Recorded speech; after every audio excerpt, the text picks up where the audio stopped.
My name is Imogen and welcome to the #1 Ladies Club. Today, as promised, I'm going to talk about Restless Leg Syndrome, a condition which I used to suffer from greatly. I inherited it from my father, who suffered from it for years. He didn't know he suffered from it, he didn't have a diagnosis, but one day when I was sitting at their home, my father was sitting in his chair and he was rubbing his thighs like this. And he would always be up and down during the evening, unable to sit down.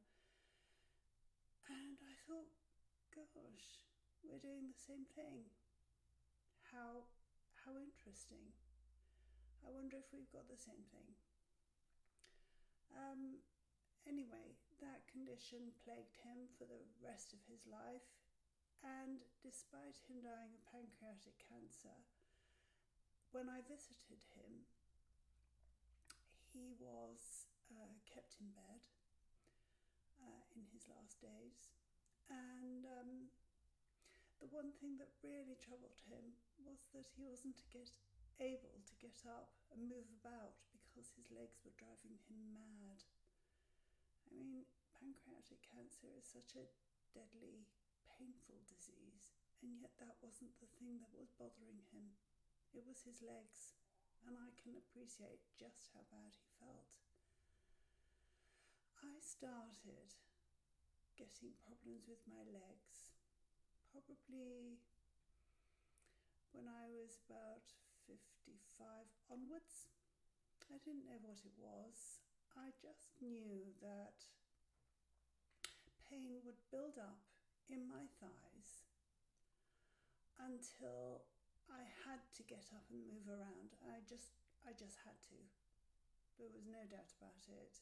I just had to move, and I would move my legs, get up, move around, and it would stop, and then I'd sit down again. And then a little while later it would start up again. It would just build up and build up in my thighs until I had to get up again. This carried on so that I knew that if I went to the cinema or the theatre or anything like that, I couldn't sit in the middle of a row because I wouldn't be able to get up and move around. I dreaded going on a plane because my legs would drive me mad. And it's a disease that isn't all day. It comes in the evening, probably from about 5 o'clock onwards, 6 o'clock or something like that. It wasn't all day long, so I could sit during the daytime with no problem at all. But during the evening, it would reappear. It would plague me all night. I couldn't go to sleep. Often I would get up in the middle of the night and I would be walking around, and it was one of these days that I came across some videos online, and it was on the RLS-UK website. And I listened and I read the stories of people who had restless leg syndrome, and looking at it, I thought, I did that. Yes, that's me. Oh my goodness, that's me. So I went onto their website and I did their questionnaire to see how bad my restless legs were. And I think the top score is 40 if you fill in the questionnaire. And my score was 37. So I thought, this is what I've got. And in those days they had a load of information on there. They still do, but not quite the same. They had information about the drugs that will make it worse if you're given them. Now, I had been going to and fro from my doctor for years about this. By that time, I'd been suffering from it for about 4 or 5 years. And I went to my doctor, and each time, because this condition makes you so depressed, because you're not getting any sleep and you can't sit down in the evening and watch a television show or anything like that, he put me on serotonin reuptake inhibitors. And every time I went back, he would up the dose. And I didn't realise that certain drugs make the condition much, much worse. In fact, if I took something like an antihistamine now, if I needed one, my legs would start hurting within 20 minutes. They'd be irritated, and I knew that I would know that I had taken something that I shouldn't have. So I avoid things. So anyway, I went back to my doctor and I looked at the treatments that were available for restless leg syndrome, and one of those, because I had painful restless leg syndrome, one of the drugs that would, or two of the drugs that were recommended for this type of restless legs were oxycodone, which is an opioid, and pregabalin, otherwise known as Lyrica.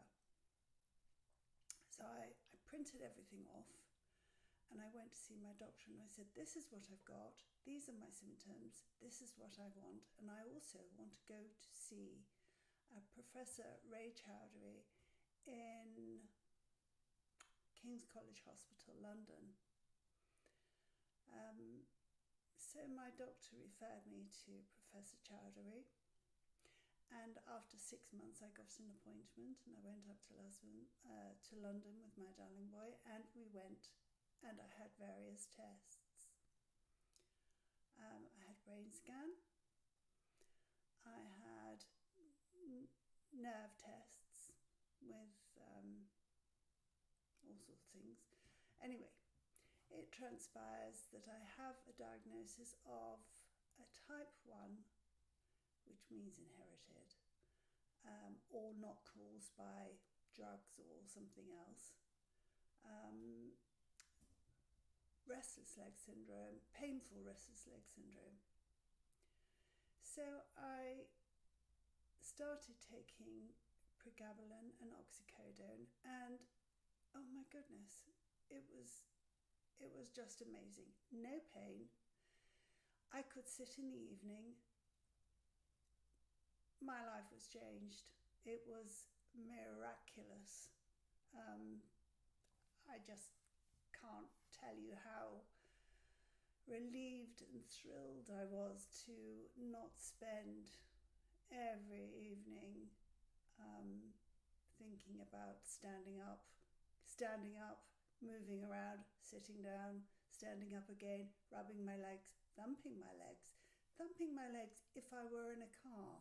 I can remember driving down to Sussex to see my parents, and my legs were irritating so much on the way that I had to thump my thighs throughout the journey just to gain some relief. Sounds odd, but you know, you do what you do. It was just dreadful. It was a terrible time. At times I would cry and talk to my husband and say, you know, I just don't know what to do. I don't know how to get away from my legs. I had tried putting my legs up against the wall with my legs up in the air, you know, seeing if draining the blood from them would help. No. I had tried all sorts of things. I was even at night going to bed with these massive, about that big ice packs strapped to my thighs, and I know they were freezing because I'd have to sort of break them out of the freezer. They were not pleasant, but they were better than having restless legs. And during the night they would thaw, and by the morning I didn't have restless legs during the daytime, so it was okay. But during the night, that freezing helped. It sounds absurd, but it did. Anyway, eventually I started thinking, I can remember when I saw Professor Chowdhury, he put me on a dopamine drug, and that made me feel horrible, so I didn't take it for very long, and that's when afterwards I started the morphine type drug, the oxycodone and the pregabalin, Lyrica. So after a couple of years, I thought, I don't really want to be on opiates for the rest of my life, because I can't think that that's any good for you, and I didn't want to become addicted. So I started looking for something else, and I'm a great one for going on the web and looking and finding out other people's symptoms and seeing what I can do for myself. And I found a website, what was it? I found a website called ldnresearchtrust.org. And in those days, LDN stands for low dose naltrexone. And in those days, there were only a few conditions that they said it treated. And you had a drop-down menu, and you clicked on it, and it said conditions. And in those days, there were just about that many conditions on the page. Well, these days, there is a drop-down menu, and there are different treatments, conditions that it treats in several subsections. So, it's really growing. So anyway, one of those conditions that it treated was Restless Leg Syndrome. And I thought, well, what have I got to lose?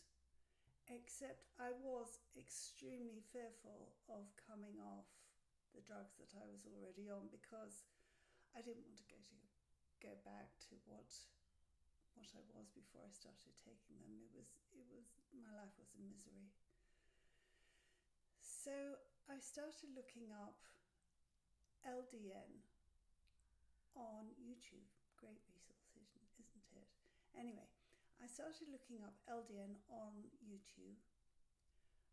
I found the YouTube video LDN Cancer, the Game Changer. That was amazing. And I found another LDN video of people who have found benefit from taking LDN for fibromyalgia and all sorts of other conditions. So I thought, well, okay, I will see about getting it. Well, because I was on morphine, an opiate, I wasn't allowed to take LDN because it is a drug that prevents morphine from working, opiates from working. It's an opiate agonist. I don't know what that means, but anyway, that's what it is. So you have to be off opiates before you can start taking LDN. So then I found a Facebook page when I used to be on Facebook called NOPE. And they advocated, and another doctor on there advocated microdosing, tiny, tiny, weeny amounts of LDN, diluted to the nth degree, on whilst you're weaning yourself off opiates.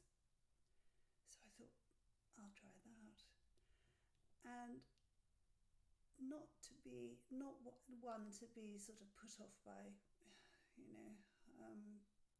at the first hurdle.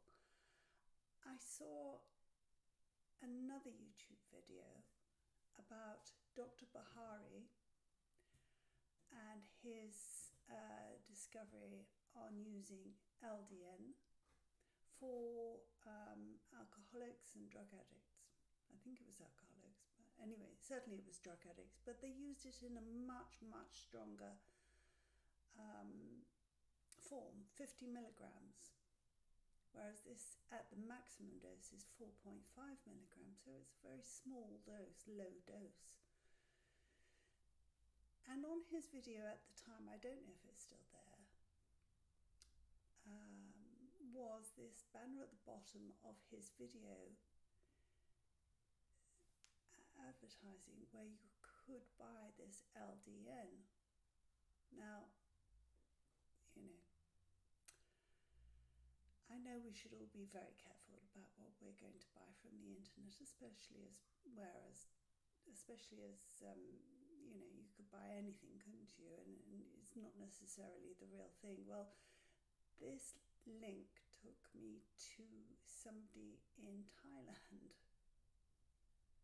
Now, my darling boy said, "Oh no, darling, you can't do that, you can't do that. You don't know what you're getting." And I said, "Well, I've got to try it because I can't get it any other way. And frankly, I don't want to be on morphine for the rest of my life. Once I'm off it, then I can go to the real place, which is Dixon's Pharmacy in Glasgow, for those people that are in England, and order it, because I've got the condition, I've got proof, I've got the condition from King's College Hospital, London, and I can get it then, but I can't get it until I'm off the morphine, and I'm too frightened to come off it without some form of relief, because it's just, we know, it's just awful."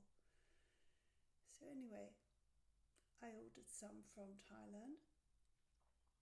I bought the special fluid from the chemist to dilute half a tablet into these microdoses. I got all of that information from this Facebook page. I don't know whether it's still up and running, but I did it. And I think, as I was only using such a tiny amount, and I was reducing my dose from 30 milligrams of morphine, because I was on morphine then, not oxycodone. I was on 15 milligrams twice a day, slow release. So I started chopping up my tablets, although it said you shouldn't, into smaller and smaller doses. And within, I think, 3 weeks, I was off it, with the help of these tiny, weeny microdoses of LDN.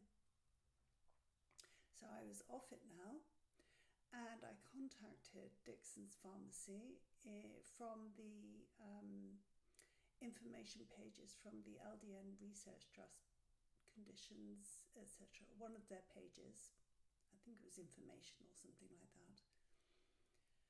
And I got an appointment via their Clinic 158, and a doctor called me and spoke to me about my condition. And at the time, I had polymyalgia, and I had restless legs. But I put the condition restless legs because I knew I was being treated already for polymyalgia with prednisolone. That's another story. So anyway, I had this referral consultation with the doctor in clinic 158, and then I paid for my prescription, which is all done privately. The NHS won't supply you with this drug. And within a couple of weeks, I had my first delivery. It was a fluid, a liquid,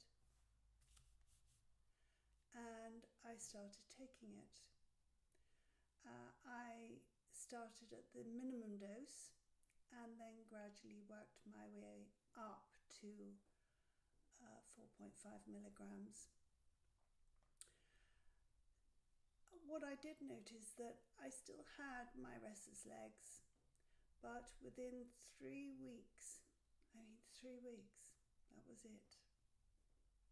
The effects of the LDN had stopped the pain that I was having in my legs. They stopped me from getting up at night. And it was fabulous because, I wasn't on morphine anymore.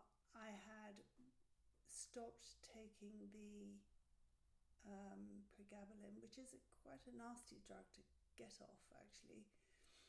The side effects from coming off pregabalin are that you feel terribly panicked. You get hot and cold sweats.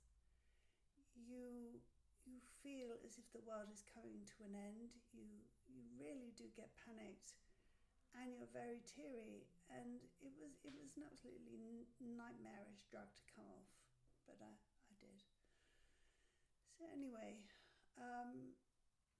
since then, there are quite a number of people that I have told about LDN for restless leg syndrome, and they've all had the same experience as me. Within about 3 weeks, their symptoms have gone away. Now, I'm quite sure that if I stopped taking the LDN, then they would come back, as I have primary restless leg syndrome. You can also get secondary restless leg syndrome from taking certain drugs, or from, let me see, I'm going to read this. Sorry to not look at you, but it says secondary RLS means that another medical condition is the cause, or at least is associated with RLS symptoms. Several common conditions including neuropathy, kidney failure, iron deficiency, that's a thing, essential tremor, and of course I suffer from that, pregnancy, I don't suffer from that now, and certain drugs can cause RLS symptoms, and yes they can, if you haven't already inherited it from your nearest and dearest. Unfortunately for one of my daughters, she's got it, and I told her to take our LDN, and it stopped. So she's a lucky bunny that her mother has already gone through it and knew what to advise her. So I'm going to read you out the drugs that will certainly make, if you are suffering from LDN, restless leg syndrome, and you are on any of these drugs, then they will certainly be making your condition far worse than it needs to. And that is citalopram, Celexa, Cymbalta, duloxetine, Effexor, Lazaxpro, Paxil, Prozac, Surzone, venlafaxine, Zoloft or sertraline, tricyclic medications, Ascendin, Alavil, Etrafon, Lambitrol, Norpramin, Pamelor, Sinequan, Sermontil, Trivil, Tofranil, as well as others, have been suggested as making the symptoms of RLS worse. Antacids, Antivet, Atarax, Benadryl, Bonine, Compazine, Phenergan, Thoraxine, Tigan, Trilofon, and Vistaril and Zantac. Now, if you're on any of those, they will be making your legs much, much worse. At the time, I was on Prozac, and my legs were terrible. What can I say? Once I got off all of those drugs, and I haven't taken an SSRI since, and I'm very careful about not taking antihistamines, which will set off my legs rapidly. I don't have a problem. It is amazing to not have to dread the evening. It is amazing not to have that pain in my legs. I just don't know. I don't think, frankly, if I hadn't have had my darling boy supporting me all the way, I think I would have, as one of my friends says, handed in their dinner plate. It's such a miserable thing to go through. So, let me see what else I was going to say to you. So, go and have a look at the LDN story on YouTube. It's about low-dose naltrexone and how it has helped so many people for so many different things. If you need any more information, I will always answer your questions. I will always try to point you in the right direction. But just know that there is something out there, i.e. LDN, that will help you. Absolutely. Every year when Professor Chowdhury's team phone me, because I don't have to go up there now, they phone me for an update, and I always say, yes, I'm still on LDN, yes, it is brilliant, yes, I don't have any symptoms. And I say, really, you ought to be pushing this because it is a cheap drug. It costs next to nothing per month. I think it's about £23 for your whole month's medicine. Now, given how much we all spend on coffee, LDN is such a cheap drug. Yes, you do have to pay for your private prescription, but I do mine for a year now, and then I pay for a year's worth of LDN, and it is a life changer. It is a game changer, and it can help you too, I'm sure. But in the meantime, please let me know what you think. If you want any more information, send me a message, and I will absolutely guarantee I will get back to you, because this condition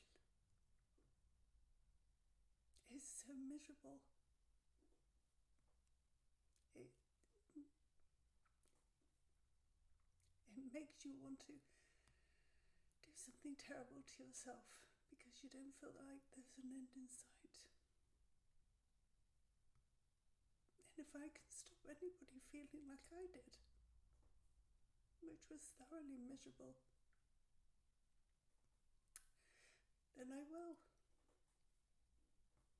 So often I've found medical websites where people are talking about their restless legs, and I have sent email after email after email telling them of my story. I don't expect a reply, but I think this information needs to get out there, that there is a good end in sight for those people that want to take LDN. Anyway, thank you so much for listening. If you like this video, then please click the thumbs up button. And if you want to hear more about different medical conditions that I've had, goodness gracious me, I sound like somebody,